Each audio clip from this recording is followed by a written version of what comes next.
is too big and it can't be built.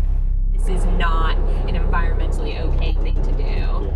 The Pebble Mine fight's been going on for 20 years, and it pits two huge industries in Alaska head to head. You've got the largest salmon fishery in the world, and you've got this huge mine project.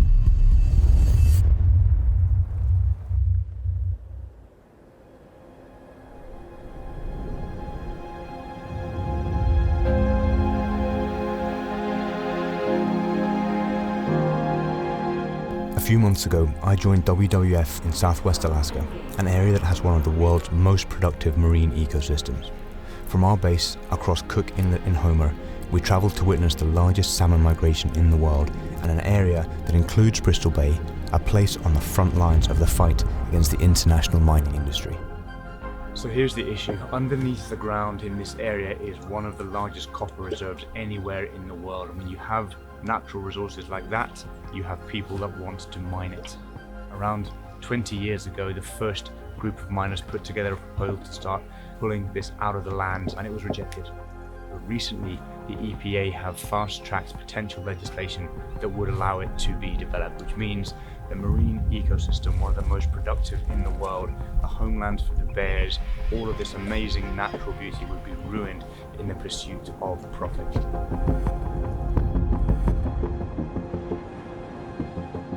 Dave Applin, a senior program officer at WWF, has been working to help protect the region from the threats of industrial development for 15 years.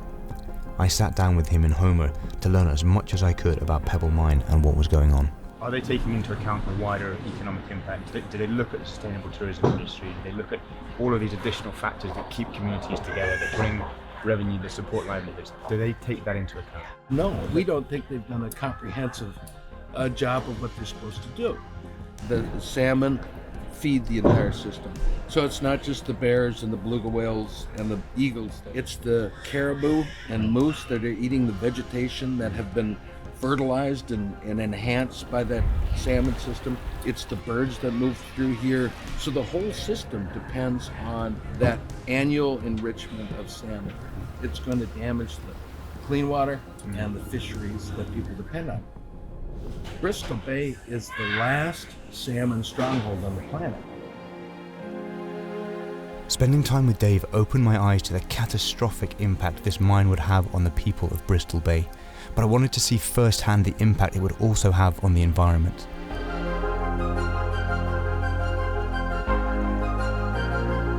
With the help of conservation expert Drew Hamilton, a man with more than a dozen years of experience observing and leading guided tours in the area, we planned a route to go and see these bears for ourselves. We're in the headquarters of Beluga Air. We're about to go out and see some bears. Can you just tell me a little bit about what's happening in Pebble Mine?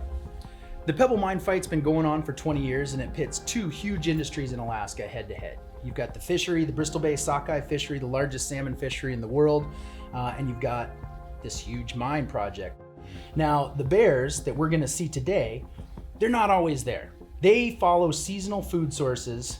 Some might be on this side of the mountains, some might be on this side of the mountains. And if you're gonna put a 38-mile road corridor that's gonna bisect their home ranges, not only is it gonna have a negative impact on the bears, it's gonna have a negative impact on the homegrown bear viewing industry that's popped up here on the Kenai Peninsula.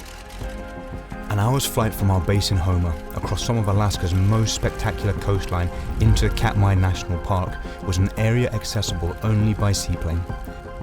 It offers a tourism experience like no other, as expert guides bring you up close and personal with wild Alaskan bears. Tourism is yet another critical industry at risk from the development of Pebble Mine. Now, the most powerful part of this tourism development is that it employs over 500 Alaskans, and 75% of that revenue stays here in Alaska, which means local people can provide them for their families, as well as provide the conservation needed to look after these amazing animals.